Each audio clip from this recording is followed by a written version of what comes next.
Bismillahirrahmanirrahim. Saya memahami ayat kuntum khaira ummatin ukhrijat linnas. Ya, maksudnya yang saya pahami itu yang baca-baca terus kesan yang saya dapat, ya boleh salah gitu ya, tapi kesan yang saya dapat itu ini itu perintah gitu. Perintah yang harus menjadi landasan banyak hal di dalam menjalani hidup di dunia ini, bahwa umat Islam itu diperintahkan untuk menjadi khairu ummah, menjadi umat yang terbaik. Sama dengan wa kadzalika ja'alnakum ummatan wasata, itu juga perintah. Kamu itu titahnya menjadi umat yang wasaton. Wasaton itu artinya ya wasit lah, tengah-tengah.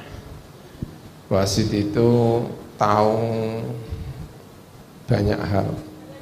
Karena kalau wasit tidak tahu banyak hal itu kan tidak wasit namanya itu. Ada orang Yahudi, ada orang Nasrani. Kalau kita mau ngambil contoh yang paling sederhana, yang Yahudi mengatakan Isa itu anak zina. Ada orang Kristen mengatakan Isa itu adalah, tidak hanya kebalikan dari Yahudi, yang satu mengatakan anak zina, yang satu mengatakan itu Tuhan. Nah, orang Islam itu harus jadi wasit. Kamu tengahi dong orang Yahudi sama orang Nasrani itu, bahwa Isa itu orang baik-baik, tapi bukan Tuhan. Itu artinya nengah-nengah itu orang hebat. Sama dengan tadi itu kuntum khaira ummatin ukhrijat linnas, itu juga menjadi inspirasi bagi kita semuanya, bahwa ini itu umat terbaik. Kalau ini tidak menjadi umat yang terbaik, itu berarti ada sesuatu yang harus digali terus. Kenapa kok tidak menjadi umat terbaik?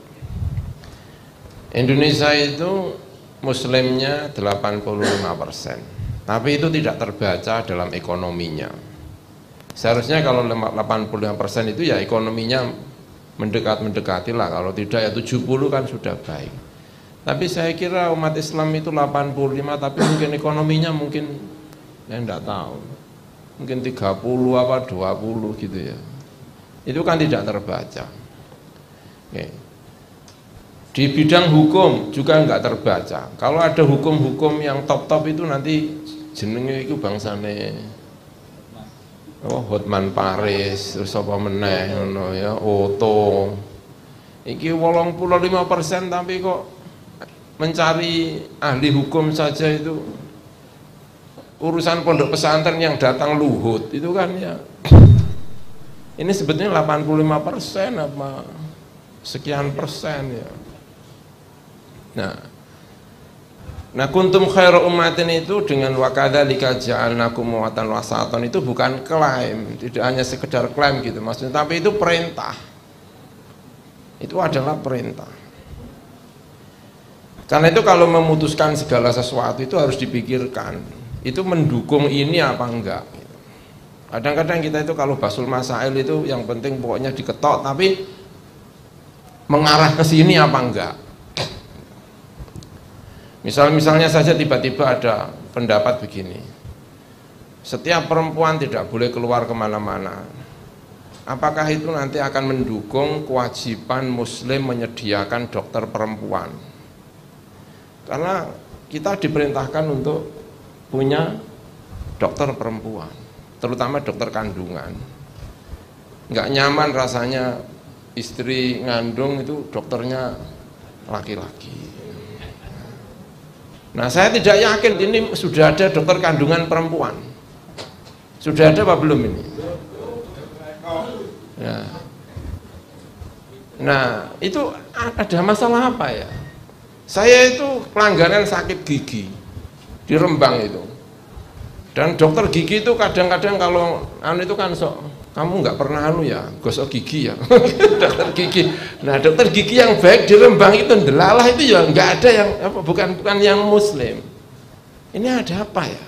Kok katanya kuntum khaira umatin wa kadzalika ja'alnakum ummatan wasata, tapi kok nggak terbaca sama sekali.